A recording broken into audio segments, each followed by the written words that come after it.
जैसा कि आप जानते हैं, आज का हमारा टॉपिक है दक्षिण भारत का इतिहास, जिसमें कि हम दक्षिण भारत के राजवंशों के बारे में पढ़ेंगे। ठीक है। सॉरी दोस्तों, जो फ्रंट पे जो पहली हेडिंग है उसमें थोड़ा सा गड़बड़ हो गया। संगम काल हम पढ़ चुके हैं। आज का हमारा टॉपिक होगा दक्षिण भारत के इतिहास, जिसके अंदर पल्लव वंश, राष्ट्रकूट वंश, चालुक्य वंश और चोल वंश के बारे में पढ़ेंगे। आप सभी जानते हैं कि इससे पहले भी 5 वीडियोस मैं अपलोड कर चुका हूँ हिस्ट्री सीरीज़ के। उन्हें देखना है तो डिस्क्रिप्शन में लिंक दे दूँगा, आप उन्हें भी देख सकते हैं, या फिर सीधा हमारे चैनल पर जाकर भी देख सकते हैं। और वीडियो अच्छी लगे तो लाइक करें, कमेंट करें और सब्सक्राइब करें चैनल को। तो शुरू करते हैं हमारा टॉपिक नंबर फर्स्ट, पल्लव वंश। पहले आपको मैप में दिखा दूं कि कहाँ पर कौन सा जो वंश है वो चालुक्य वंश के बारे में आपको बताता हूँ। चालुक्य वंश यहाँ पर है, जो कि महाराष्ट्र में पड़ता है। ये कल्याणी के चालुक्य वंश थे। ठीक है। चालुक्य वंश एक यहाँ पर भी है, जैसा कि देख रहे हैं आप। ये था वातापी का चालुक्य। ठीक है। और एक चालुक्य वंश ये देख रहे होंगे आप, जिसे कहते हैं बेंगी के चालुक्य।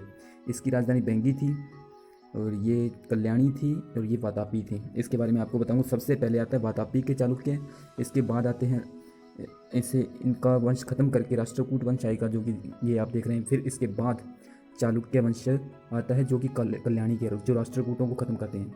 इसे याद करने का सबसे अच्छा तरीका ये है, हम नीचे से चलेंगे, जैसा कि देख रहे हैं कि पहले आता है वातापी के चालुक्य, फिर ऊपर देखेंगे राष्ट्रकूट, फिर राष्ट्रकूटों को ख़त्म करके आते हैं कल्याणी के चालुक्य। ठीक है। और जो ये बेंगी के चालुक्य थे, ये वातापी के चालुक्यों के समकालीन ही शासक थे। ठीक है। आगे आपको बताता हूँ मैं। जैसे कि ये देख रहे हैं पेन्नार नदी और दक्षिण में पेन्नार, ये कुछ तो गड़बड़ है होगा। जैसा कि आप देख रहे हैं, ये पल्लव वंश है, जो कि तमिलनाडु के उत्तर में बसा था। ठीक है। और ये नीचे चोल वंश है, जो कि बहुत ही प्रसिद्ध हुआ, 9वीं शताब्दी में आता है। चोल वंश का उत्कर्षण होता है। ठीक है। और ये पांड्य वंश है, जिसके बारे में पहले ही पढ़ा चुका हूँ। तो शुरू करते हैं हमारे टॉपिक पल्लव वंश से। पल्लव पल्लव जैसा कि आपको ये दिखाई दे रहा है, इसकी राजधानी कांची थी। ठीक है। तो पल्लव वंश की स्थापना करता है सिंह विष्णु। सिंह विष्णु पल्लव वंश की स्थापना करता है, और जो इसकी राजधानी है कांचा नहीं दोस्तों, कांची थी। ठीक है। कांची को राजधानी बनाएगा। ठीक है। और ये 575 में इसकी स्थापना करता है। और भारवी के बारे में सुना होगा, जिसने किरातार्जुनीयम नामक पुस्तक की रचना भी की थी, और ये इसका दरबारी कवि भी था। उसके बाद प्रमुख शासक आता है नरसिम्हा वर्मन प्रथम। नरसिम्हा वर्मन प्रथम के बारे में तो आप सभी बहुत ही ज़्यादा परिचित होंगे, क्योंकि नरसिम्हा वर्मन ने जो महाबलीपुरम का, जो कि तमिलनाडु में पड़ता है, एकाश्म मंदिर, जैसे हम रथ मंदिर भी कहते हैं, उसका निर्माण करवाया था नरसिम्हा वर्मन प्रथम ने। ठीक है। और ये सात हैं जो रथ मंदिर हैं, वो 7 रथ मंदिर हैं। ठीक है। और नरसिम्हा वर्मन प्रथम ही था जिसने वातापी कोंड की उपाधि ली थी। ठीक है दोस्तों, वातापी कोंड एक बहुत प्रसिद्ध उपाधि है और इसे याद करना भी बहुत ज़रूरी है।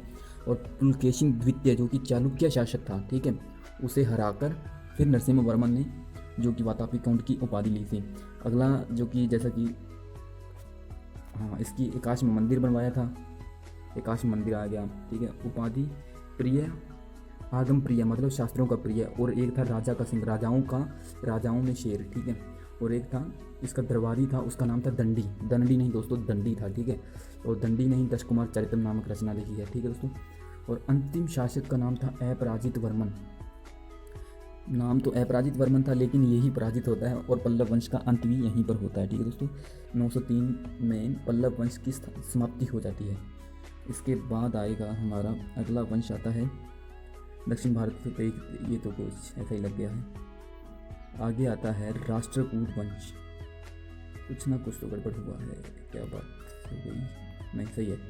हाँ, राष्ट्रकूट वंश जो कि 752 ईस्वी से लेकर के 973 ईस्वी तक चलता है। राष्ट्रकूट को आपको पहले मैं मैप में दिखाता हूँ। थोड़ा सा दोस्तों गड़बड़ हो गया यहाँ पर, मैप में गड़बड़ हुई है दोस्तों। मैप को आगे पीछे कर दिया दोस्तों मैंने। चलो, जैसे कि आप जानते हैं, मैंने राष्ट्रकूट को बताया था कि महाराष्ट्र में आपको बताया था कि ऊपर कौन है, चालुक्य हैं कल्याणी के, और इधर थे कल्याणी जो वातापी के चालुक्य थे, यहाँ पर बसा था राष्ट्रकूट महाराष्ट्र के। वही उसकी स्थापना कौन करता है, तो दंती दुर्ग करता है, राजधानी मान्यखेट बनाएगा। ठीक है। और जो वातापी के राष्ट्रकूट चालुक्य थे वातापी के, उनको हराकर दंती दुर्ग स्थापना करेगा। ठीक है। उस वक्त चालुक्यों के अधीन थे दत्ती दुर्ग के समय, ठीक है दोस्तों। और कृष्ण प्रथम ने एलोरा का मंदिर का निर्माण करवाया था। जो कृष्ण प्रथम था उसने एलोरा का मंदिर, बहुत प्रसिद्ध मंदिर है, कैलाश मंदिर, ठीक है। और ये हर बार ही क्वेश्चन में आता है। और ये जो यूनेस्को द्वारा जो रखे जाते हैं, बहुत ही जो क्या कहते हैं, याद नहीं आ रहा यार, एक तो जो रखे जाते हैं या शायद तक, हाँ, विश्व धरोहर स्थल के रूप में भी इसे एलोरा के मंदिर को रखा जाता है, एलोरा के मंदिर को भी रखा जाता है, ठीक है। तो याद रखना कि राष्ट्रकूटों ने ही एलोरा का मंदिर बनाया था। इसे याद रखना है तो कैसे याद होगा, एलोरा, रा आता है, रा से क्या बनेगा, राष्ट्रकूट। तो राष्ट्रकूट वंश ने ही क्या किया था, एलोरा का मंदिर बनवाया था, ठीक है। और इसके बाद आता है ध्रुव था, उसने त्रिपक्षीय युद्ध लड़ा था। त्रिपक्षीय युद्ध कन्नौज को पाने के लिए 3 शासकों के बीच में हुआ था, 3 राजवंशों के बीच में, जिसमें पाल वंश आते हैं, प्रतिहार वंश आता है और राष्ट्रकूट वंश आता है, ठीक है। और ये त्रिपक्षीय युद्ध में भाग लेता है ध्रुव, और गोविंद तृतीय भी इसी में भाग लेता है। और जो अंतिम महान शासक था उसका नाम था कृष्ण तृतीय, जो कि तक्कोलम का युद्ध लड़ता है चोल शासक प्रांतक प्रथम के साथ। वो मैं आगे भी आपको बताऊंगा। अंतिम शासक का नाम होता है करक। करक को तैलप द्वितीय हराता है, जो कि बाद में कौन सा वंश का स्थापना करेगा, राष्ट्रकूट वंश कहाँ पर था, जैसे कि मैंने आपको बताया था कि राष्ट्रकूट वंश बीच में था, ऊपर था कल्याणी के चालुक्य, नीचे था जो वातापी के चालुक्य। तो अब कल्याणी का चालुक्य, तो कल्याणी के चालुक्य आएंगे, तो कल्याणी के चालुक्य की स्थापना होगी, ठीक है, जो कि आपको मैं बताऊँगा। ये चोल साम्राज्य के बारे में दोस्तों गड़बड़ हो गई गड़बड़। दोस्तों एक छोटी सी गड़बड़ होगी, राष्ट्रकूट वंश से पहले चोल वंश पढ़ाना था, पर थोड़ी सी एरर्स की वजह से ये गड़बड़ होगी। तो चोल वंश को मैं वैसे आपको बोलकर समझाता हूँ, आप समझना। तो चोल वंश की स्थापना 850 ईस्वी में विजयालय नामक एक व्यक्ति करता है, ठीक है। और पल्लवों के स्थान जहाँ पर पल्लव वंश बसा था वहीं पर चोल वंश आता है, लगभग पल्लव यहाँ पर था, यहीं पर चोलों का उत्कर्षण होगा, ठीक है। और इसकी राजधानी है जो कि तंजौर बनाई जाती है, और उपाधि जो विजयालय है वो उपाधि लेता है नरकेसरी की। इसके बाद आता है आदित्य प्रथम, चोल साम्राज्य का स्वतंत्र शासक, वास्तविक स्वतंत्र शासक था वो था आदित्य प्रथम, जिसने उपाधि ली थी कोदंडराम की। पल्लव शासक को हराने के बाद स्वतंत्र शासक बना था आदित्य प्रथम, जिसने उपाधि ली थी कोदंडराम की। तो उपाधि को याद रखना, कोदंडराम, आदित्य प्रथम। तक्कोलम का युद्ध, जैसे कि मैंने आपको बताया था कि जो शासक था, राष्ट्रकूट शासक था कृष्ण तृतीय, उसने प्रांतक प्रथम को हराया था, और उसी युद्ध में, तक्कोलम के युद्ध में ही प्रांतक प्रथम का बेटा भी मारा जाता है, ठीक है दोस्तों। और चोल शासक के बारे में एक विशेषता बता दूं कि चोल शासन वंश था वो इतना शक्तिशाली और इतना बुद्धिमान था कि उसने जो जितना भी बंगाल की खाड़ी, अरब सागर, हिंद महासागर है, का क्षेत्र है, सारे पर अपना साम्राज्य स्थापित किया था। जैसे कि राजा राज प्रथम था, उसने बृहदेश्वर का मंदिर बनवाया था तंजौर में, जो कि शिव का मंदिर था, और ये ग्रेनाइट से बना एकमात्र मंदिर है दोस्तों, याद रखने के लिए बहुत ज़रूरी है। बृहदेश्वर मंदिर को ही राजा राज मंदिर भी कहा जाता है, क्योंकि राजा राज प्रथम ने बनाया था इसलिए। श्रीलंका पर अटैक करने वाला भी शासक राजा राम था, जिसने विल्लम पंचम को श्रीलंका के दक्षिण में भागने के लिए तत्पर कर दिया था, ठीक है दोस्तों। जैसा कि सबसे जो सर्वाधिक विस्तार करने वाला शासक का नाम था राजेंद्र प्रथम। राजेंद्र प्रथम ने उपाधि ली थी गंगैकोंड चोल। गंगैकोंड चोल भी बहुत ही इंपॉर्टेंट उपाधि है, और इसे भी याद रखना। ये पाल शासक था महिपाल, उसको हरा करके राजेंद्र प्रथम ने उपाधि ली थी, ठीक है। और राजेंद्र प्रथम ने गंगैकोंड चोल को ही अपनी राजधानी बनाया था, और चोल गंगम नामक एक तालाब का निर्माण भी किया था, ठीक है दोस्तों। और अब थोड़ा सा मैं आपको ये तो आ गया, हाँ ठीक है। चोल शासक के समय ही जो भूमि के प्रकार होते थे उनके बारे में बताता हूँ कि वेलन वगाई क्या होता था। वेलन वगाई वह भूमि थी जिससे किसान खेती करता था, ठीक है। ब्रह्मादेह यानी कि ब्राह्मणों को दी हुई, जो ब्राह्मणों को दान में देते थे शासक, वो ब्रह्मादेह कहलाती थी। शाला भोग विद्यालय के लिए दान में दी गई भूमि होती थी। चतुर्वेदी मंगलम, जो ब्राह्मण थे, चतुर्वेदी कौन होते हैं, चारों वेदों का ज्ञान रखते हैं, उन्हें कहते हैं चतुर्वेदी, ठीक है। तो ब्राह्मण होते थे जो कि चारों वेदों का ज्ञान रखते थे, और उन्हें ही ब्राह्मणों को दी गई, ब्राह्मणों की कर्म भूमि जिस पर वो कार्य करते थे, उसे क्या कहते थे हम, चतुर्वेदी मंगलम। आगे आता देवदान, मंदिर को दान में दी गई भूमि क्या होती थी, देवदान। पल्ली चंदन, जैन जैन साधुओं को दी गई भूमि को पल्ली चंदन कहते थे। दोस्तों ये याद रखना, कई बार ऐसे ही जो ऐसे अर्थ पूछ सकते हैं आपसे, तो याद रखना। अब आपको थोड़ा सा मैं मैप के माध्यम से दिखाता हूँ कि चोल शासकों ने कहाँ कहाँ पर अपना आधिपत्य, जैसा कि आप ये देख रहे हैं, जैसा कि आपको दिखाई दे रहा है कि साउथ ईस्ट ये क्षेत्र हो गया,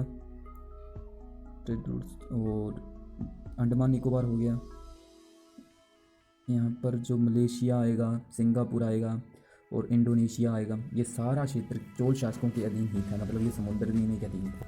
ठीक है दोस्तों, तो देख सकते हैं कि कितने शक्तिशाली शासक थे ये। उसके बाद चालुक्य वंश के बारे में आपको बता ही चुका हूँ, पल्लव वंश के बारे में बता दिया हूँ। चालुक्य वंश जैसा कि मैंने बताया था कि पहलव द्वितीय इसकी स्थापना करता है, मान्यखेत इसकी राजधानी होती है। प्रसिद्ध शासक का नाम था विक्रमादित्य शठ। दरबारी कवि था जिसका नाम था विज्ञानेश्वर, उसने रचना की थी मिताक्षरा। एक और बात दोस्तों कि मैं इतिहास से संबंधित लेखक और उनकी पुस्तकों से संबंधित भी एक वीडियो लाऊंगा जो कि बहुत महत्वपूर्ण होगी और आपको एग्ज़ाम के लिए बहुत ही लाभदायक होगी। तो ये तो थे चालुक्य। कल्याणी के चालुक्य वंश आता है वातापी का, जो कि पहले बना था। ठीक है, पहले आता है वातापी के चालुक्य, उसके बाद राष्ट्रकूट आते हैं, उसके बाद कल्याणी के चालुक्य आते हैं। तो जैसा कि मैंने बताया था कि पहला द्वितीय है वो किसे हराकर बनता है, तो मैं आपको बता चुका हूँ, तैलप द्वितीय ने करक को हराया था। और चालुक्य वातापी का चालुक्य वंश की स्थापना कौन करेगा, तो जय सिंह करता है और राजधानी बनाएगा वातापी को राजधानी बनाता है। प्रसिद्ध लेखक का नाम क्या था, प्रसिद्ध शासक था पुलकेशिन द्वितीय, जिसने नर्मदा का युद्ध लड़ा और हर्षवर्धन को हराया। ठीक है दोस्तों, और 642 ईस्वी में क्या होता है कि नरसिंह वर्मन, जो कि मैंने बताया था पल्लव शासक था, बहुत प्रसिद्ध शासक था, जिसने कि महाबलीपुरम का रथ मंदिर का निर्माण करवाया था। यह क्या करता है कि पुलकेशिन द्वितीय को हराता है और इसे मार भी देता है। ठीक है, यह होल अभिलेख बहुत ही प्रसिद्ध अभिलेख है जो कि अक्सर ही पूछ लिया जाता है एग्जाम में। ठीक है दोस्तों, तो इसकी रचना कौन करता है, तो रवि कीर्ति करता है। और ये किससे संबंधित है, तो पुलकेशिन द्वितीय से संबंधित है।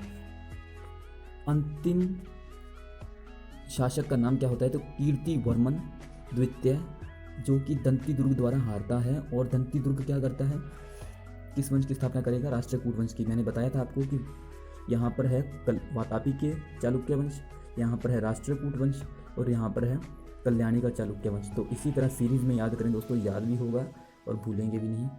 तो अगला है वेंगी के चालुक्य। अगला टॉपिक आया वेंगी के चालुक्य। वेंगी का चालुक्य की शाखा है जो कि जब वातापी के चालुक्य उसके समकालीन ही वेंगी के चालुक्य की शाखा की शुरुआत होती है। जो विष्णुवर्धन है वो चालुक्य, जो पुलकेशिन द्वितीय आपको मैंने बताया था, पुलकेशिन द्वितीय प्रसिद्ध शासक था, उसी का भाई होता है विष्णुवर्धन। पुलकेशिन द्वितीय बहुत ही शक्तिशाली होता है और उसे हराना भी बहुत मुश्किल होता है विष्णुवर्धन के, और पुलकेशिन समझदार भी होता है, इसलिए पुलकेशिन विष्णुवर्धन को एक अलग राज्य बनाने की जो क्या है उसकी सहायता करता है बनाने में, और विष्णुवर्धन अलग राज्य बना भी लेता है और उसकी राजधानी बनाई गई है वेंगी। और वेंगी पड़ता किसमें, एपी में। एपी यानी कि आंध्र प्रदेश, जानते हैं हम सब लोग। और सबसे प्रतापी, जैसा ये प्रतापी प्रसिद्ध ये शब्द आते हैं, इनका शब्द का अर्थ है जो एक ही होता है, मतलब कि सबसे जो हाईलाइटेड शासक है उसके बारे में बात की जा रही है। तो विजयादित्य था, विजयादित्य तृतीय शासक था, बहुत ही प्रसिद्ध था वेंगी के चालुक्यों में। और आगे आता है यादव वंश। दोस्तों मैंने सोचा कि थोड़ा थोड़ा हर वंश के बारे में आपको पता होना चाहिए, तो मैंने जो मेन पॉइंट है बिल्कुल उन्हीं पर फोकस किया, बस इतना याद होगा तो मुझे नहीं लगता कि एग्ज़ाम में आप कोई भी क्वेश्चन छोड़ेंगे। तो इसकी यादव वंश की स्थापना कौन करेगा, भिल्लम पंचम। स्थापना कहाँ पर करता है, देवगिरी में। ये महाराष्ट्र और जो हमारा महाराष्ट्र और जो मध्य प्रदेश है वहाँ पर पड़ता है। जैसा कि आपको मैप बनाकर दिखाता हूँ, कोशिश करता हूँ कि आपको दिखा पाऊँ। यहाँ पर ये क्षेत्र है महाराष्ट्र का, ठीक है, ये है मध्य प्रदेश। तो यहाँ पर देवगिरी, ये जो यादव वंश थे यहाँ पर बसे हुए थे, और इसकी स्थापना भिल्लम पंचम ने की थी। अंतिम स्वतंत्र शासक का नाम था रामचंद्र। ठीक है, जब मलिक मोहम्मद जायसी को मलिक काफूर को जब अलाउद्दीन खिलजी दक्षिण भारत में विजय प्राप्ति के लिए भेजता है धन इकट्ठा करने के लिए, तो तब इसे अपने अधीन कर लेता है। ये जो रामचंद्र है अधीनता स्वीकार कर लेगा। ठीक है, इसी तरह आता है होयसल वंश। होयसल वंश ये भी एक, यहाँ भी विष्णुवर्धन नामक की शासक था जिसने इसकी स्थापना की है, और ये एक यादव वंश की शाखा थी। बस इतना काफ़ी है होयसल वंश के बारे में। इसका संस्थापक और यादव वंश की ही शाखा थी। गंग वंश के बारे में बता दूं, प्रचस्त पंचम इसकी स्थापना करेगा। इतना काफ़ी है इसके लिए जानने के लिए। अगर विस्तार से जानना चाहते हैं कमेंट करें, मैं ज़रूर वीडियो लाऊंगा। आपका सपोर्ट होगा तो मेरी मेहनत होगी, जैसा आप सपोर्ट करेंगे वैसे ही मैं मेहनत करूँगा दोस्तों। अभी तो बस शुरुआत है, कोशिश जारी है कि अच्छा कंटेंट बनाऊं और आपको प्रोवाइड करूं। तो एक और मैप है मेरे पास जो कि राष्ट्रकूट वंश का ही है। हाँ, दक्षिण भारत, मध्य भारत, उत्तर भारत, बड़े भूभाग पर राज्य करने वाला राज्य वंश था, ठीक, राजवंश था। मान्यखंड राष्ट्रकूट की राजधानी थी, ये भी मैंने आपको बता दिया है। राष्ट्रकूट का क्षेत्र यहाँ पर दिखाया गया है, ये सारा राष्ट्रकूट का क्षेत्र है। तो आज का जो टॉपिक था दक्षिण भारत के राजवंश समाप्त होता है। अगली वीडियो में को देखता हूँ कि आपके लिए कौन सा टॉपिक लेकर आऊँ। अभी दोस्तों सब जो कहते हैं ना, सब्सक्राइबर थोड़े हैं, तो कमेंट वगैरह, लाइक वगैरह, व्यूज़ अभी थोड़े थोड़े ही आ रहे हैं, तो सपोर्ट करें ताकि मैं मोटिवेट हूँ और अच्छी वीडियो लेकर आऊँ। थैंक्स दोस्तों।